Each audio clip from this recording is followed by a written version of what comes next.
Donc là, il faut essayer de comprendre qu'on passe à une autre étape.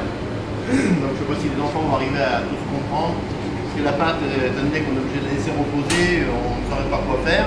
Donc je vous ai préparé directement la pâte pour que l'on puisse travailler directement la pâte. Tom.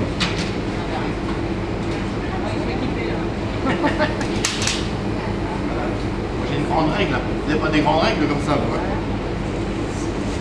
Tu vois, la pâte Là, vous l'avez déjà mis en rectangle. Elle a été Voilà. mise plate. Donc ce qui veut dire, je vais résumer, j'attends que tout le monde soit là. Elle s'est fait plate. Ouais, il l'a passé dans le laminoir, il l'a fait plate. Donc on va reprendre la feuille pour que vous puissiez bien comprendre.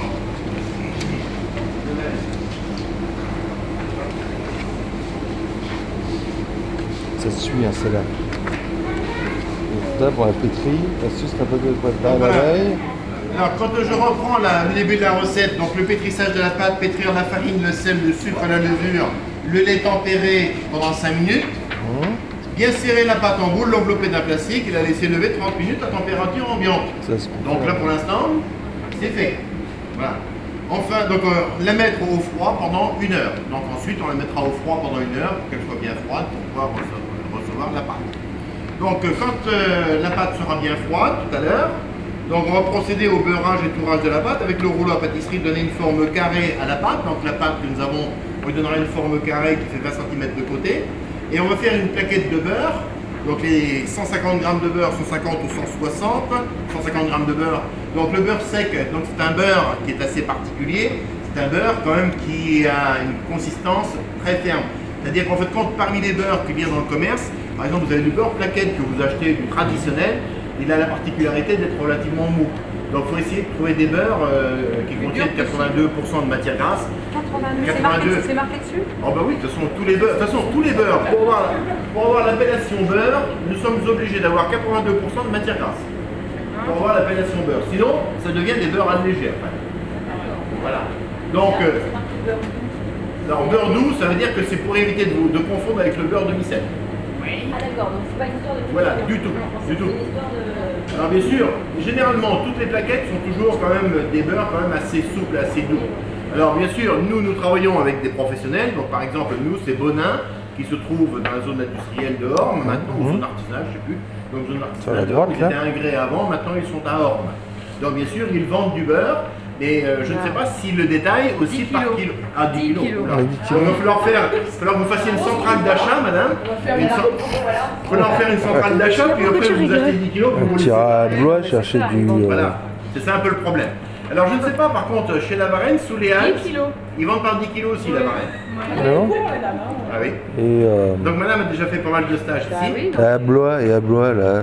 Ils sont tous pareils. Ceux qui font les grossistes là. Villemandeur, je sais pas, je suis pas allée, mais... Le fort. Je sais pas, ouais. Je sais pas. Promocage, tout ça. Ah oui, Je ne promocage. sais pas, je ne peux pas vous dire s'ils le font en détail. Généralement, ils vendent pour les professionnels. Promocage, Donc, de alors, si toutefois vous n'arrivez pas à obtenir, si vous n'arrivez pas à l'obtenir, donc ce qu'il faut faire, c'est travailler beaucoup avec le frigo. Donc ça veut dire que dès que la pâte, vous l'avez un peu travaillée, vous la trouvez un peu molle, vous pouvez mettre un petit peu au congélateur, un petit peu au frigo. Voilà, comme ça vous permet d'aller beaucoup plus. D'accord. Ou alors aussi de travailler sur des marbres froids. Donc ce que vous pouvez faire éventuellement, si vous avez la possibilité d'obtenir un marbre ou un granit, c'est-à-dire une chute de marbre ou de On a granit, bien ça à la maison. donc, que vous pouvez mettre au congélateur, ça dépend de la taille de votre congélateur aussi. Donc, si vous Pour avez refroidir le marbre. Si vous avez un congélateur bahut, vous pouvez mettre éventuellement un marbre, un granit dans le congélateur. Et quand vous travaillez votre pâte, vous pouvez également vous protéger votre plan de travail dans la cuisine, de façon à ne pas le rayer, de ne pas l'abîmer. Et puis ensuite, vous mettez votre marbre qui sort du congélateur et vous pouvez travailler votre pâte dessus. Ah, il faut le mettre au congèle, le marbre. Donc là, ici, ensuite, On va le faire. donc tout à l'heure, on placera le beurre en diagonale sur le carré qu'on aura fait au niveau de la pâte. La pierre, tu sais qu'on a sur la pierre qu'on a sur le plan de travail. Donc tout ça, ça devient technique, mais bon, je vais vous l'expliquer tout à l'heure en détail. Donc on donne un tour double et un tour simple. Alors donc un tour double, donc je vais vous faire une simulation avec une feuille de papier.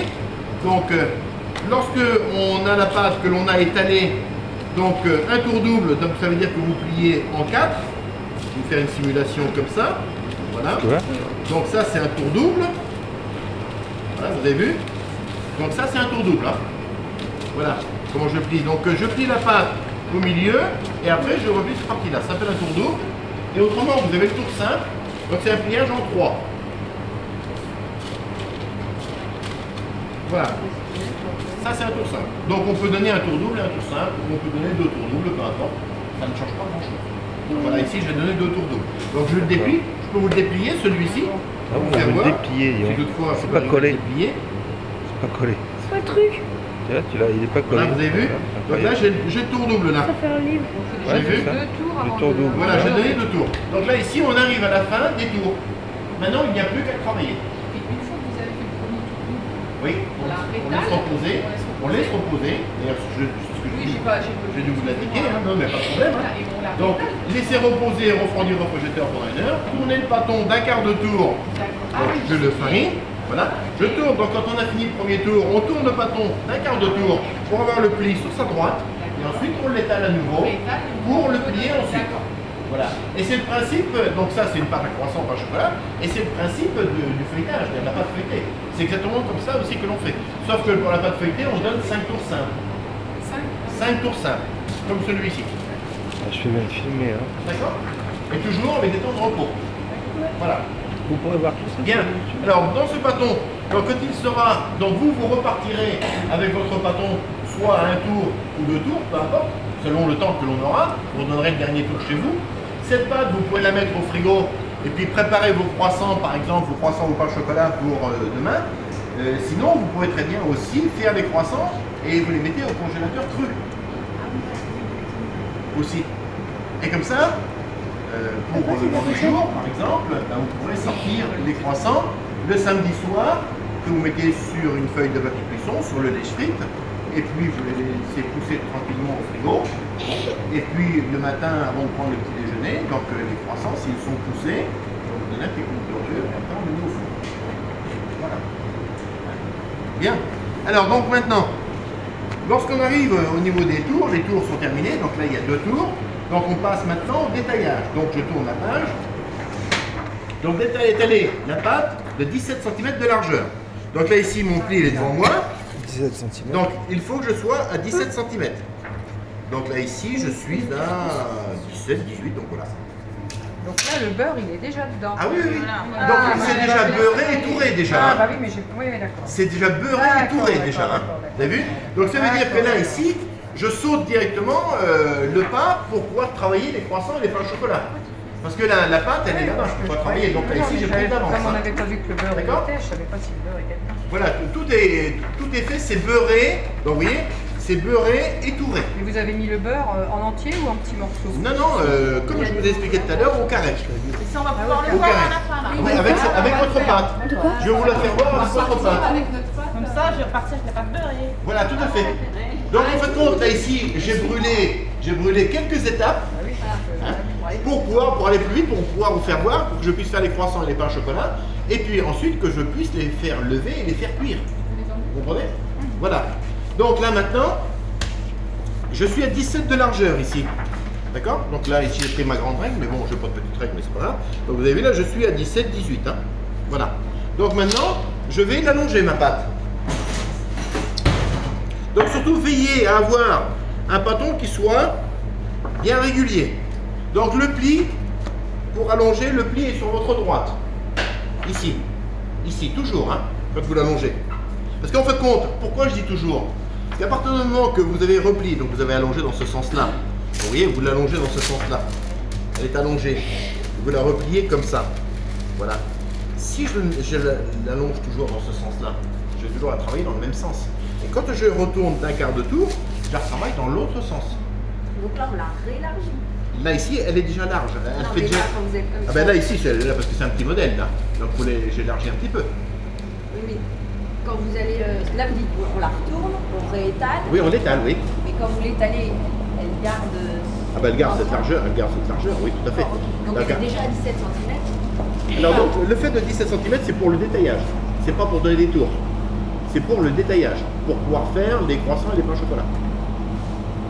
Oui, mais il Croissant est obligé carré, d'avoir déjà. une certaine largeur pour les faire au départ. Voilà, tout à fait. Faire votre détaillage. Voilà, tout à fait. Donc là, ici, je suis à 17 cm, là, ici. Donc pour le tourage, je vous en parlerai tout à l'heure en détail. Hein. Donc là, ici, on est au niveau du détaillage. Donc là, je donne un quart de tour, donc mon pli sur ma droite, ici. Voilà, et maintenant, j'allonge. J'allonge au rouleau, j'allonge ma pâte. Étant donné qu'elle est bien reposée, ma pâte, ça s'allonge tout seul. Dire tout seul, c'est relatif. Hein. Vous donnerez un coup de main, bien sûr, aux enfants. Hein. Donc, ce qui veut dire que dans cela, je vous ai fait des petites choses, des petits points de repère. Donc là, on va faire une bande de croissant ici, et on va faire ici une bande de pain au chocolat. Une bande de 17, croissant. ça fait les deux. Donc là, ici, les deux font 17, là, ici. Et ça, c'est des 10 mini. et 7. Ça va Oui, gonfler, mini viennoiserie. D'accord. C'est la mini viennoiserie, oui, tout à fait. Ça va pas gonfler. Ah ben ça va augmenter le volume, hein. Ça va gonfler en hauteur, mais pas en... Tu peux, oui. Voilà. Alors, je vais faire le plus gros possible. Non. Et que le but, c'est de faire des petites mini viennoiseries, c'est sympathique à manger. Hein. Donc, si vous avez les bras un peu courts, faites ça. Voilà. En dessous de mon jour, c'est pas tout ton hauteur. Là, faut que ce soit assez fin quand même. Il faut que ce soit assez fin, oui, tout à fait. Pour qu'on s'achète un rouleau. Donc vous avez vu, et par contre, ce qu'il faut faire, c'est qu'il faut toujours légèrement fariner en dessous. Hein. Voilà. C'est vraiment fin. Dans le... Voilà.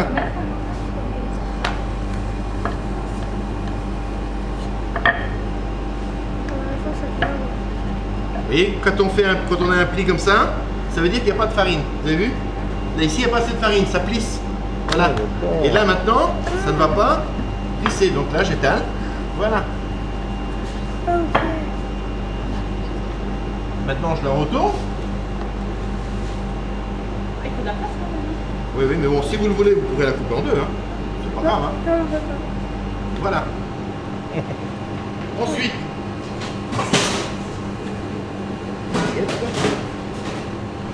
Terminer par là. On n'aura pas la place de saler. Ou pas. Ah, ok, ok. À la Voilà. balayette. Là. Donc, je prends une petite balayette, mais après, c'est pour enlever la farine qu'il y a en trop. Hein. Et si vous gardez un peu de farine, vous risquez d'avoir des croissants un peu grisâtres, un peu, à cause de la farine, un peu terne, un peu. D'accord. Et ils vont être toujours Voilà. aussi bons ou pas? Ils vont être. Toujours aussi bons? Pourquoi? À cause de quoi? De la farine?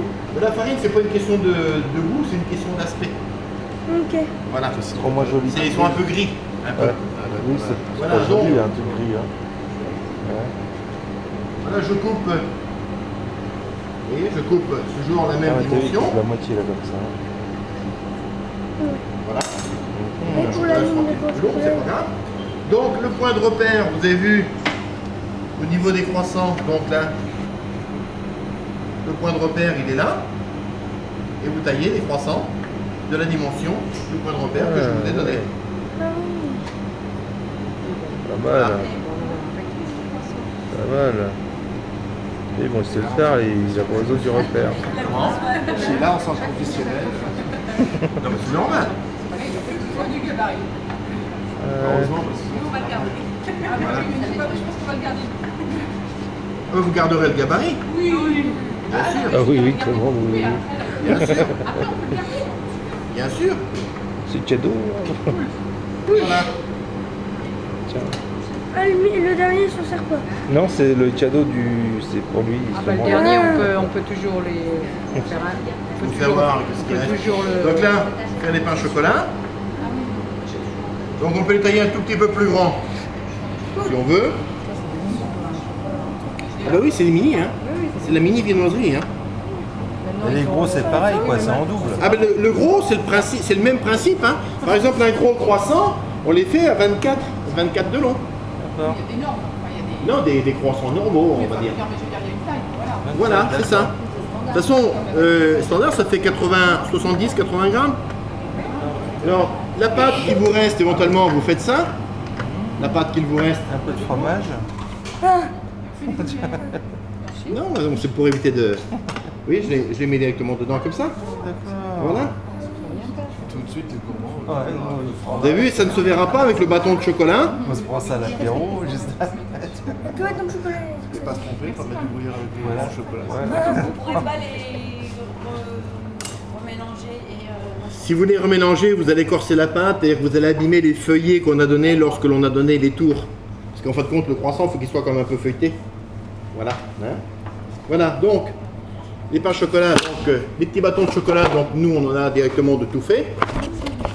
Voilà, ça c'est les bâtons de chocolat.